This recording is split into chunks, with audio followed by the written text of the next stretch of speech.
I'm Matt Gelka in Washington, where the president now supports a vote in the House to release the Epstein files.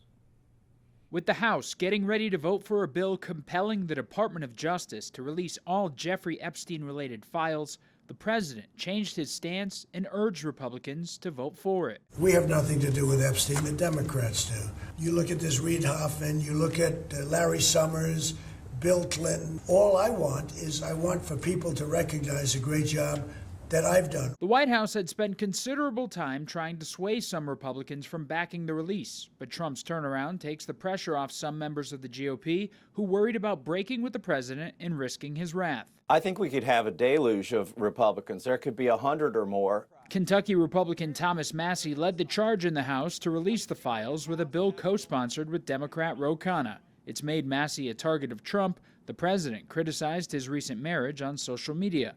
But other Republicans who pushed the bill have also been hit by attacks from Trump, including Georgia's Marjorie Taylor Greene.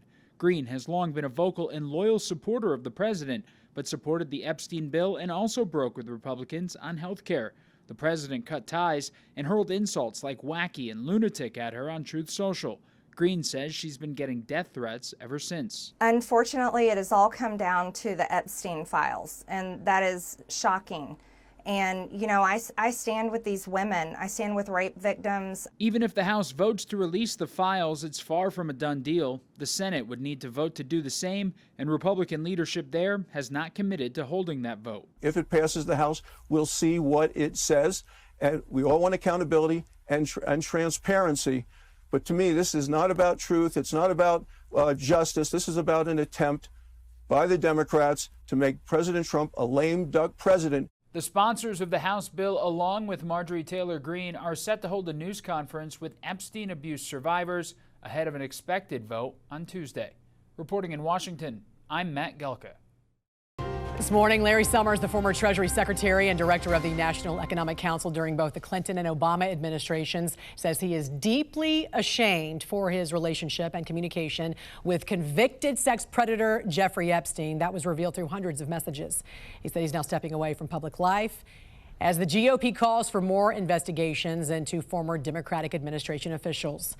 Joining us this morning to discuss is former head of the Chicago PD and retired FBI special agent in charge, Jody Weiss. Jody, good morning to you. We know that House vote expected later today on this resolution for the DOJ to release all unclassified documents related to Epstein.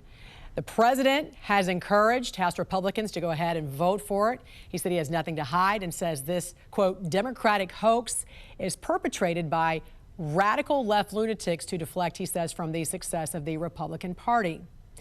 The issue, though, is that we're talking about unclassified reports. So if it's heavily redacted, what new information will come from this, do you think, Jody? Jen, I think we're going to see a lot of emails. I think we're going to see some investigative documentation, financial records, flight records. If the bill is written properly, although it's not classified, it's always been considered very sensitive and secret federal grand jury information. And don't forget, there were 2 trials of Maxwell, so all those documents should be making their way out to the public. So before we saw the Oversight Committee in the House there declassify thousands of documents, but no new information has been revealed. So what is left? I think what's out there that people want to see is going to be Epstein's network, and that's going to be billionaires, politicians, who was really involved with this scumbag. We're going to probably see that. I think there going to still be some questions. I don't think the quote Epstein list is going to be published, and I think people might see some investigative leads that weren't pursued, and they're going to be scratching their head and ask themselves why not. But here's what I hope. I do hope that now the victims will finally get a voice. I hope the public will get the level of transparency that they see, and I really hope the elites start to squirm a little bit when they start seeing the choices they made have resulted in this list coming public. Yeah, well, there's a lot of names have already come out. Let's just be real. There's 50,000 pages of documents have been released. Trump said yesterday to reporters that the fixation on Epstein was another Russian hoax.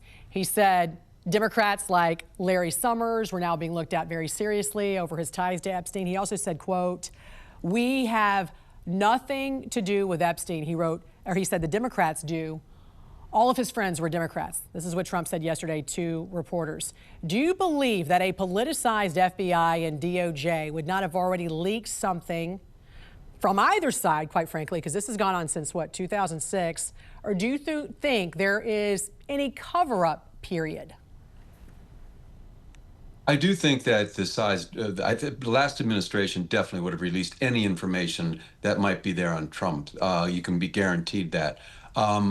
I do think this release, though, will hopefully put an end to this drip, drip, drip, drip of information that is purely a distraction to the president right now. So hopefully this will all come out. I'm really happy President Trump encouraged that, recommended it, and get this out there so people can see what it really is and maybe what it isn't.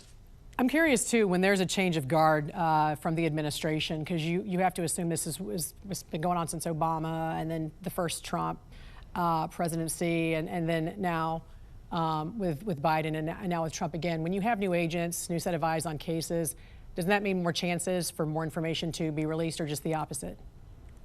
You know, it could be, Jen, but it depends where the case is. You know, Epstein is dead. There's been 2 trials. So being that the case has gone to a logical fruition and it's come to a kind of final disposition, usually those cases remain closed unless there's an appeal or maybe a new trial that's coming up. But I would have expected this case to be over. I think the president expected this case to be over. But sadly, some members of Congress just want to be pushing this. So good move, getting it out. Let's be done with this. Is there any information that would be withheld?